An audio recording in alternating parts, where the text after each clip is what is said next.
Hi guys, ఈరోజు వీడియోలో మనం నీటి సమస్య ఎందుకు ఏర్పడుతుంది, దానికి గల కారణాలు ఏమిటి అనేది ఈ వీడియోలో పూర్తిగా తెలుసుకుందాం. మరి ఈ వీడియో క్లిక్ చేయకుండా పూర్తిగా చూడండి. నచ్చినట్లయితే లైక్ చేయండి. అలాగే మన ఛానల్ని ఇంకా చాలామంది సబ్స్క్రైబ్ చేసుకోకుండా చూసేస్తున్నారు. వెంటనే సబ్స్క్రైబ్ చేసుకుని పక్కనే ఉన్న గంటను కొట్టండి, ఎందుకంటే ఇలాంటి మంచి మంచి కంటెంట్లు మన ఛానల్లో అప్లోడ్ అవుతూ ఉంటాయి. లేట్ చేయకుండా ఈ నీటి సమస్యకు గల కారణం ఏమిటో తెలుసుకుందామా? మరి పదండి వీడియోలోకి వెళ్ళిపోదాం.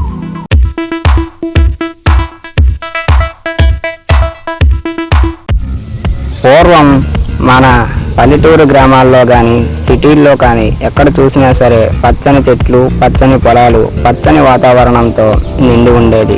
మరి ఎక్కడ చూసినా సరే చెరువులు, బావులు, కొళాయిలు మరియు నీటి మట్టం ఎక్కువగా ఉండేది. ఇప్పుడు చూసుకున్నట్లయితే మనం ఎక్కడికి వెళ్ళినా సరే నీరు సరిగ్గా దొరకట్లేదు. త్రాగునీరు, మంచినీరు అనేది మనకి సరిగ్గా దొరకట్లేదు.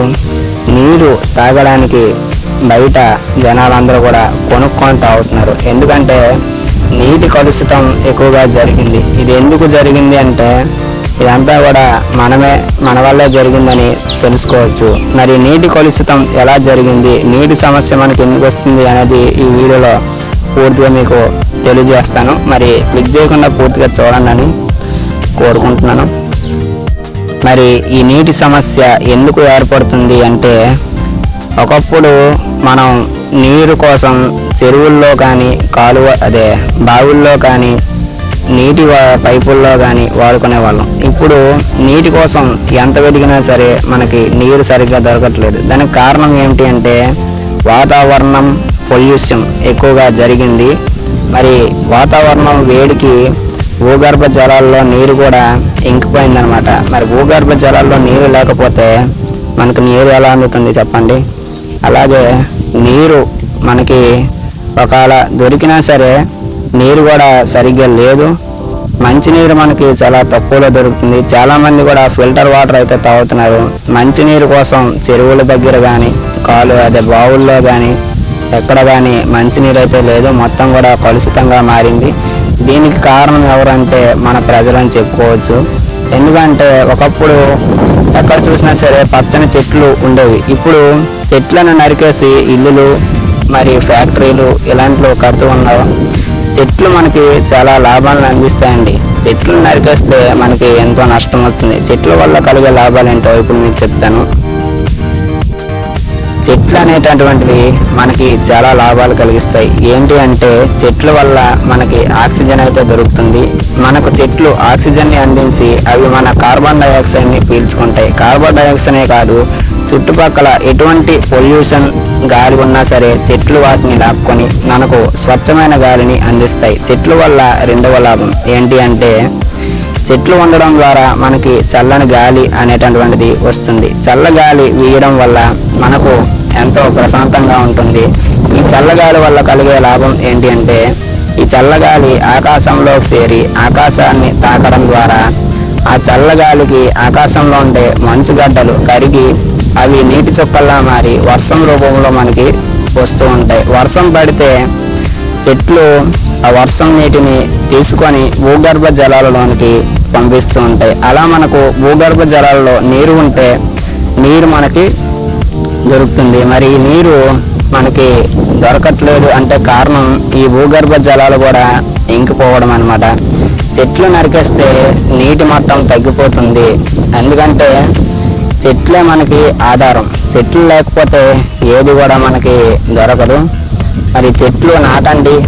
మీరు ప్రతి పుట్టినరోజుకి కానీ ఎటువంటి మంచి రోజుల్లో అయినా సరే ఒక చెట్టుని నరికారు అంటే దాని ప్లేస్లో 2 చెట్లు నాటాలి. ఎందుకంటే చెట్లు నాటడం వల్ల మనకి కలిగే నష్టమేమీ లేదు, చాలా లాభాలు అయితే ఉన్నాయి.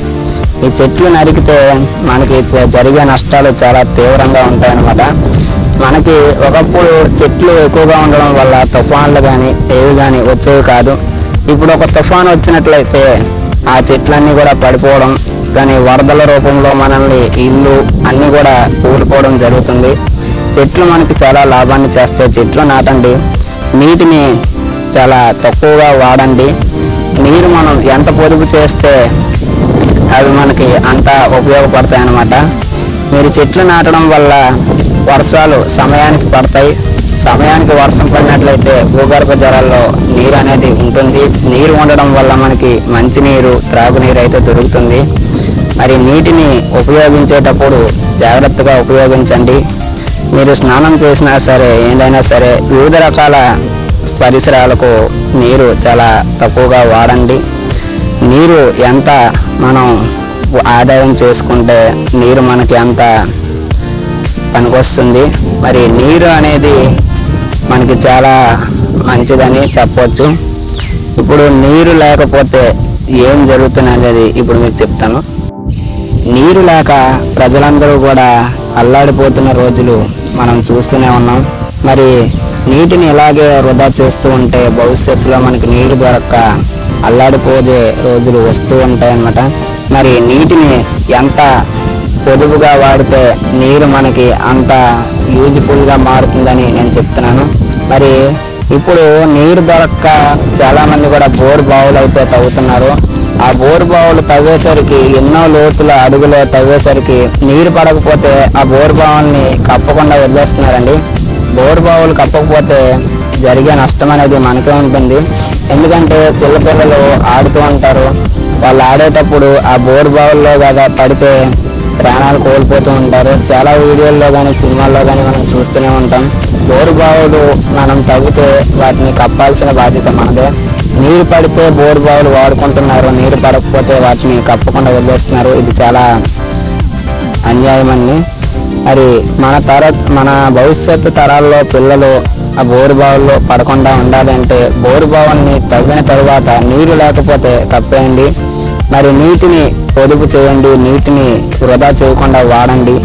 నీటి మట్టాన్ని పెంచడం కోసం మొక్కల్ని నాటండి.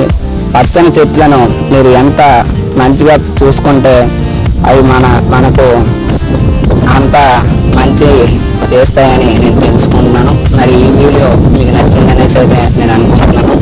దీనిలో మీకు ఏమైనా సమస్యలు కానీ అంటే క్వశ్చన్స్ కానీ ఉంటే కామెంట్ బాక్స్లో కామెంట్ చేయండి. ఇంకా మన ఛానల్ సబ్స్క్రైబ్ చేసుకోకపోతే సబ్స్క్రైబ్ అయితే చేసుకోండి. ఉంటాం మరి, బాయ్.